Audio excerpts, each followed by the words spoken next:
Good morning, all of you. Today we are going to study poetry, and the poem for today will be The Road Not Taken by a very famous English poet, Robert Frost.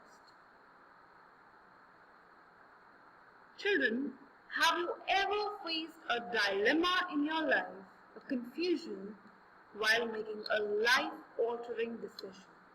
A decision that transformed your whole life and had a far-reaching consequence.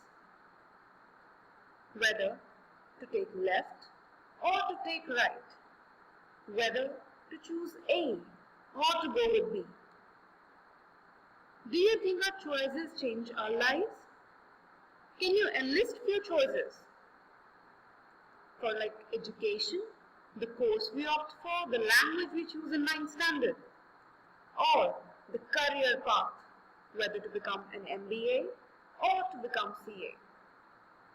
Your peers, the company you choose, and your daily habits as well. Children, coming back to the poem written by the famous English poet Robert Frost, who also faced a life-changing choice in his life. He worked as a farmer in US and put everything at stake and moved to England with his family to pursue writing poetry full time. He did not know the consequence of his choice, but he dared to risk it all, quite unlike his contemporaries. All his contemporaries chose a certain path, and he chose not to follow them. He chose not to follow the rat race and go for an entirely different path. The choices he made transformed his whole life. The Road Not Taken thus is an autobiographical poem. Now let's recite the poem. You all have to listen to it very, very carefully.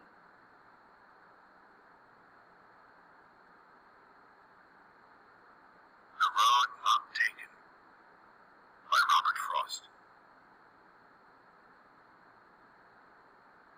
Two roads diverged in a yellow wood, and sorry I could not travel both, and be one traveler.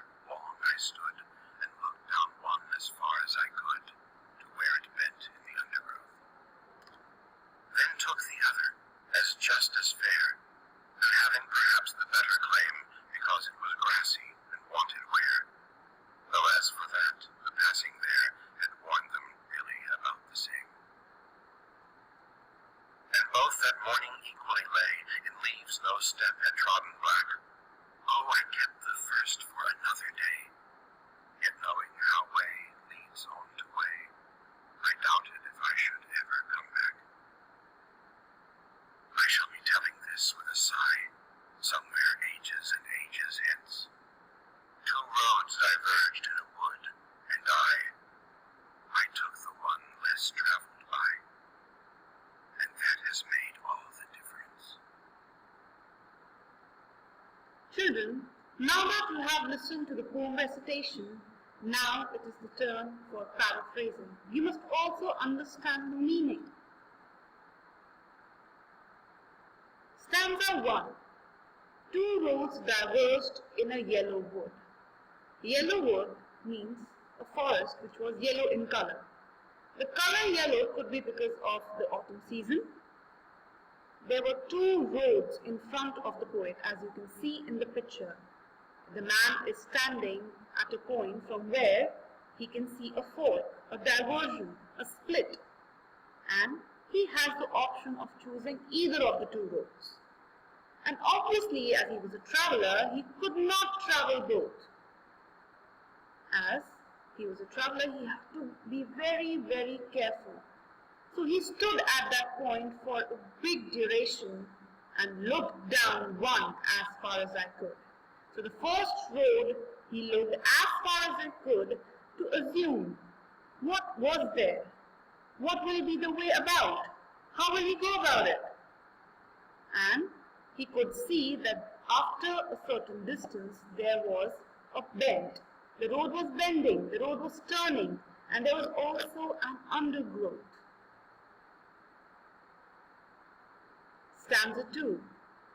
Then took the other as just as fair, and having perhaps the better claim, because it was grassy and wanted wear. Though as for that the passing there had warned them really about the same. Now it was the turn for the second road.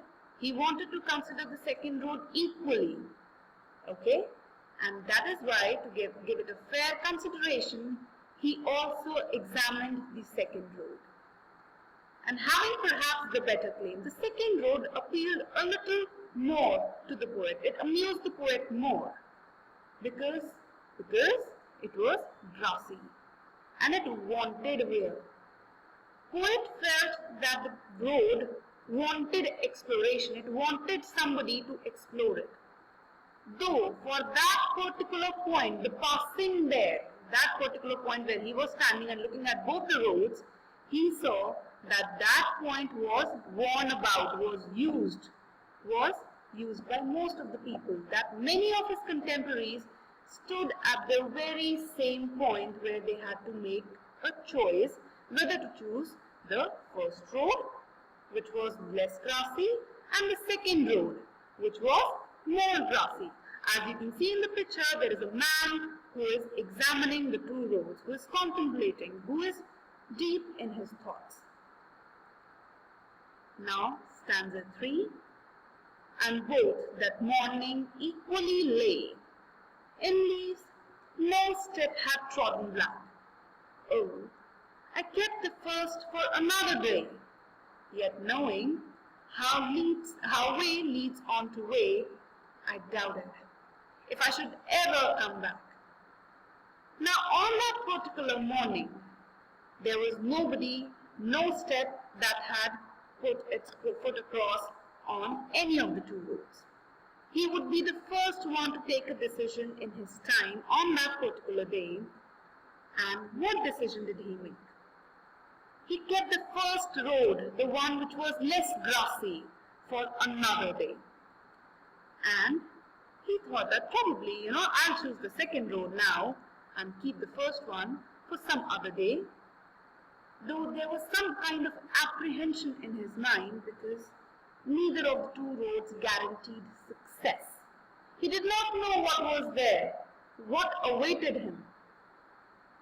He knew that there was no U-turn. He knew that he will have to only move forward, and he doubted if he would ever be able to come back, if he would ever get a second chance to stand at that very point. Stanza 4. I shall be telling this with a sigh. Now a sigh is a deep breath, an exhalation which is audible to others. Okay? Like, that is a sigh. And the poet is saying that he would sigh after ages and ages, after years and years. And what he would say, that there were two roads which were in a fork, in a wood. And he took the one less traveled by. I is repeated here. The reason is that he, among all his contemporaries, was the only one to dare enough and take the second road, which was rarely taken by anyone. And that choice, that daring, has completely changed his life, has made all the difference. Now children, there are a few unfamiliar words in the poem which we came across. Let's look at the meaning of those words. One I already discussed with you, which was sigh. Second one is undergrowth. The first stanza word, undergrowth. It means small trees and bushes growing beneath taller trees. The second one is trodden, which means walking or putting down the foot heavily or roughly. The third one is diverged, which means a split or a fork. There are few few poetic devices used in the poem. Poetic devices are the tools which are used by the poets to make their poem more interesting, attractive, engrossing, and also when they want to emphasize on a certain point. The first one is metaphor. Tell me, or think about it, that where do you think the poet has used a metaphor? A metaphor is the situation wherein two things are compared to each other without the use of the word like and as. Okay, when two things are compared. The whole poem is written metaphorically. The two roads are the metaphor for two equally appealing options in speaker's life. Poet apparently is referring to the point in his life where he decided to leave farming in US and pursue poetry full-time in England. As we said that the poem is autobiographical. Now the second poetic device is alliteration. Alliteration is a kind of repetition, one of the four kinds of repetition, where in the first letter of many words, one or more words in a sentence start with the same consonant. Alliteration used in the poem is where there is the word wanted and another word we're, where there is repetition of the letter and the sound of the consonant W. Let's come to the questions now, assignment questions. Question 1. Why did the poet examine the two roads carefully? Describe the feelings and thoughts of the poet standing at the point of diversion. What filled the poet with doubt and apprehension? Apprehension is the state of being not sure. What is the genre of the poem? Give reasons for your answer. And the final question, which would be for 100 words, is justify the title of the poem, The Road Not Taken. Thank you.